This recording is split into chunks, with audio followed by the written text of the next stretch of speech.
And so in this book, there are stories of the 16 Revolutionary War veterans that are buried in Parma Hilton somewhere.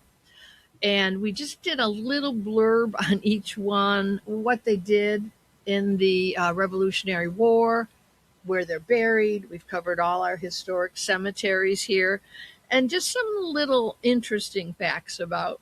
I mean, these men were amazing. The one thing that I'm discovering about history is that history is really people. In school, we tend to think of it as facts, Events. dates, events. You memorize it and you spit it out. But there were real human beings that made this history, and their stories are fascinating. And so I've had a good time learning more about who these men are. For example, there were a lot of teenagers in the Revolutionary War. 13-year-olds, 14-year-olds. There was one man who's buried up in Hoosick Cemetery by the name of Asa Beebe. And at 13, he was Paul Revere Jr. He rode through Danbury, Connecticut, where he lived, warning the people that the British were coming to take the ammunition supplies that they had gathered for the Patriots. And he went on and he fought in the Revolutionary War. And interestingly enough, he died on July 4th. Wow. And he's buried up in Hoosick Cemetery, which has I think it has the most Revolutionary War veterans buried there. Ephraim Day, he was fighting in the French and Indian War, which was the precursor to the Revolutionary War, at 14. And he fought at Lexington and Concord. He's the oldest veteran grave that we have here in Parma.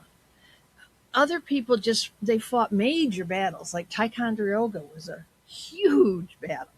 Oh, and by the way, Margaret has a New York State map with the forts in it that were. And that's in here. It's in here, and she's got a little matching game to go with it.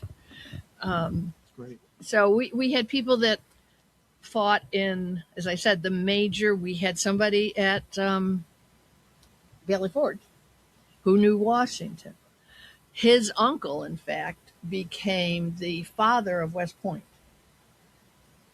His name was Reuben Putnam, and Israel Putnam, who was a general under George Washington, was the one that became the father of West Point and was a very successful Revolutionary War soldier. So just so many interesting people. And that's what I like about the history, is finding out about the people. Well, I think you're so right about it's people that makes history, and we seem to think, well, the Revolutionary War was from this date to this date, it was against this country and whatnot. I think the idea of your book having not only the activities in it, but also the text, as teachers, and I can speak on our behalf, is we have to get them enriched and engaged in the text. The Big H Podcast, tune in now. Conversations that'll wow. Laugh and learn, stay a while. Let's explore that Hilton style. From the highs to the lows, every story just explodes. Mike's got questions on the go, diving deep from head to toe.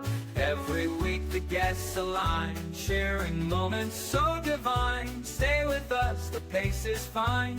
Every episode you'll find